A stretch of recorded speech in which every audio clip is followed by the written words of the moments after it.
তালে তালে সিসির নির্বাচন, অবৈধ নির্বাচন, অবৈধ নির্বাচন।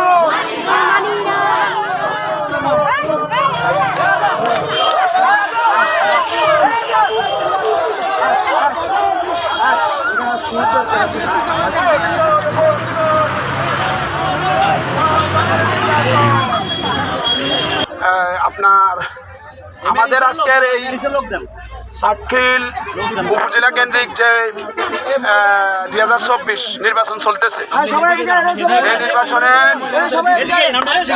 এই নির্বাচনে আমরা আজকে বেশ কয়েকদিন থেকে নির্বাচন কমিশন অফিসে এবং প্রশাসন কেন্দ্রিকও আমাদের বিভিন্নভাবে আমরা আবেদন করেছি যেন এই উপজেলাতে শান্তিপূর্ণভাবে একটা নির্বাচন হয়। আমরা আশা করেছি, তারাও আমাদেরকে আশ্বস্ত করেছে এই উপজেলায় একটা শান্তিপূর্ণ নির্বাচন হবে। আমরা ওই হিসেবে আমরা আমাদের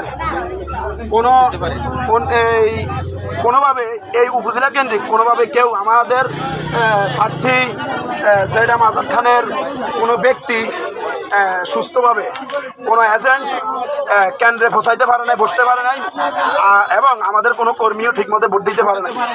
উপজেলা কেন্দ্রিক প্রত্যেকটা কেন্দ্র কম বেশ প্রত্যেকটা কেন্দ্রে জালভোট পড়েছে।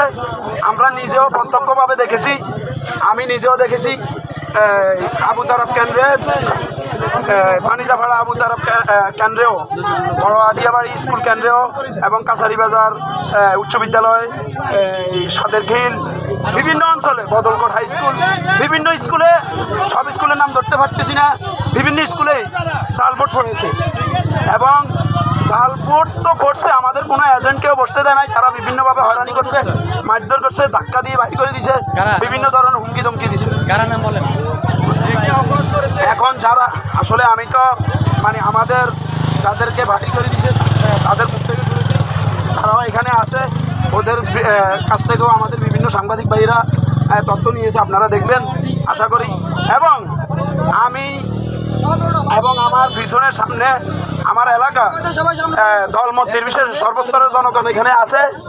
কেউ এই অবৈধ নির্বাচন, এই জালভোট নির্বাচন কেউ মানে না। আপনারা কি এই জালভোট মানেন? কেউ মানে না। উপজেলা কেন্দ্রিক আমার এখানে বিভিন্ন ইউনিয়নের লোকজন আছে, কেউ এই ভোট মানে না। এই জালভোট সবাই বর্জন করেছে, এবং কি জনসাধারণ পাবলিক দলমত নির্বিশেষে সবাই বর্জন করেছে। এবং এখানে সবাই জনসাধারণ পাবলিক সবাই উপনির্বাচন চাইতেছে। আশা করি এখানে